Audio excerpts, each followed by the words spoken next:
All right, gentlemen, let's look at the plan for our game tonight at St. Croix in Stillwater. Game day roster, we've seen it. Obviously, a couple changes from the group that played against them in game one, but still the same solid group. Itinerary, it's important that we arrive on time, 5:30, getting dressed, spending time in the locker room.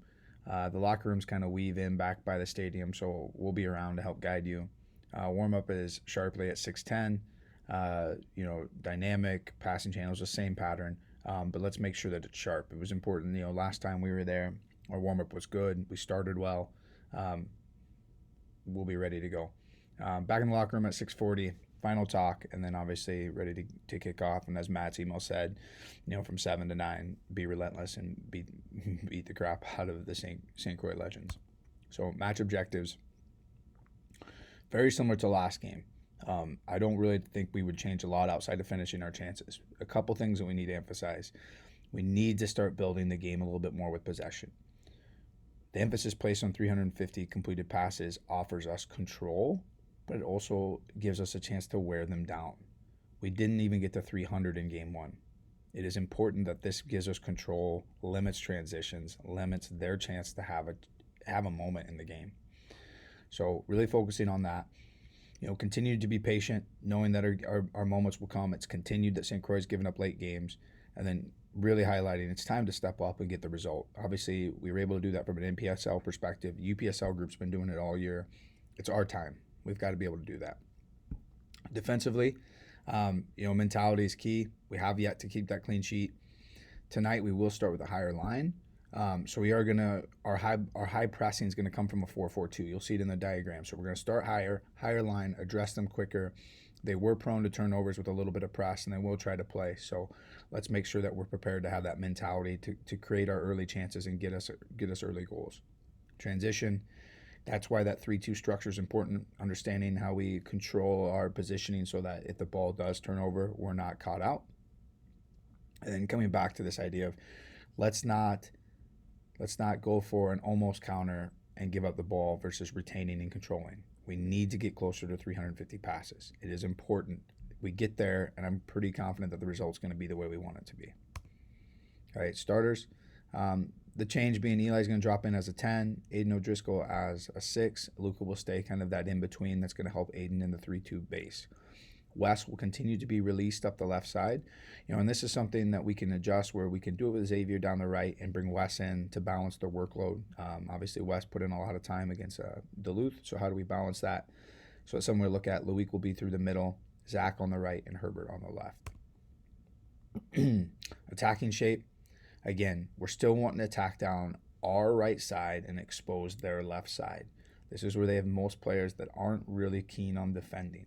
So let's make sure that when we have people isolated in the width, as I say this again, not inside where their numbers are, because if they play again with some version of a back five, the space inside's tight.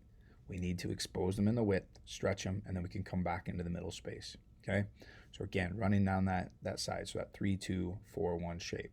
Again, back three, so right back, right center back, left center back, plus our 2 center mids to give us that 3-2 base. Goal kick shape, just a reminder, I think we need to be braver here. I think we fear. I don't know why we fear, but we're not playing out and solving the problems like we can. We have good enough players. We need to get the ball down and solve this collectively instead of always worrying about going long. So understand space, understand how we create the numbers to beat it, but let's try to be braver in our build here. So a little bit on the 4-4-2 high block. How we will do this is Colton Prater, he's been number 11, number 8 anyways. He is their key guy coming down and helping with the build structure. So our 4-4-2, our 2 strikers are going to swing. So in this case, the ball goes to their right center back. The left side striker is going to step and press to the width. So he's going to press and force wide. Our ball far striker slides into the center midfield to help connect and deny the ball into their holders. It's important that we can double down on this. So as you can see, our center mid can step and press from behind, and then our striker is able to come in and press from the front and really squeeze the game for them. So again, our ideas of defending will not change. So we're denying the central space, forcing the ball out wide, and then we jump and press. But the 2 strikers are going to swing and pendulum. So if the ball happens to circulate out the other side, The 9 now slides to their left center back, and our TID slides into their holders. So here we go, example, the ball gets pushed out wide. Those 2 banks of 4 shifted across, highlighted where our 10 is, because they're responsible for being able to press and deny the switch of point. So right now we can lock it into this space. We can get really aggressive. So our 10 has to make sure that we deny access to their holders and their ability to switch. The backside center mid, so the 6 in this image, has to give depth so that we lose our holding mid. So it's important that that backside center mid is able to provide us some coverage as well as we swing out. Okay, medium block, this stuff is, by now we should be very comfortable with it. So if they bypass our high pressure and they reach our defensive half or about the middle of the field, we will go back into this 4-1-4-1 shape. So the 10, which will be Eli in this case, slides back in. Our 6, Aiden, drops back in, and we reestablish the 4-1-4-1 base. So again, we're here. They're able to progress and get past us. We come back into the 4-1-4-1. Eli's going to be the center mid that jumps out to press in a 4-4-2, and then he reconnects. It's important that we get this piece right. And then just a reminder, in our 4-1-4-1, similar concept, ball is wide. How do we shift across to provide layers of coverage? As you can see now at this point of the field, we clog up the central space a little bit more. It's tougher for them to play through us. So it's important that we find this shape again. And again, highlighting Luik in this case as the 9. He has to be able to back press on the center backs, but also jump onto the 6. He has to sit in between those 2 spaces so that he can do 2 jobs. And it's even better if he sits in between. It gives him this false idea that they can play them, and then he's able to jump. We know athletically Luik can get to it and press it. Okay. Set pieces, defensive corners, it's important that we're sharp here. The thing I'm going to emphasize here is after we deal with our free guys, so Wes and Xavier in this case, we need to make sure that we go like for like. Okay, like for like. We gave up a goal in the back post. We had Leo versus a guy that was much taller than him. That's our fault. That's, to be honest, that's just stupid. We need to go like for like, find the right matchups. If it's not possible, I understand it, but we cannot get isolated and leave guys that are just not, that's not their thing, to leave them jumping to get someone that they're not going to win the battle.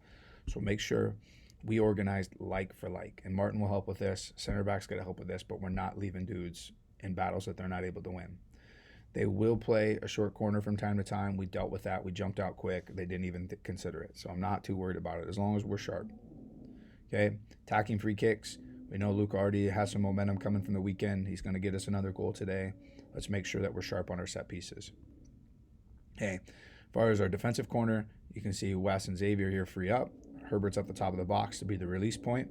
Susie on the front post. And this is similar to this is how they set up last time on their set piece. I don't think we will see this version of again, but what you can see is number 11, who's Colton Prater, comes short to play. Our attacking corner, again, Wes is our target player. We want to find him high in the air. Jonah and Susie will stay high as the counter stoppers, and Luca will be serving the ball. And again, their zonal approach. It's kind of a mixed zonal man marking. It's important that we win the battle to the ball. We have yet to really seize upon set pieces from a goal perspective.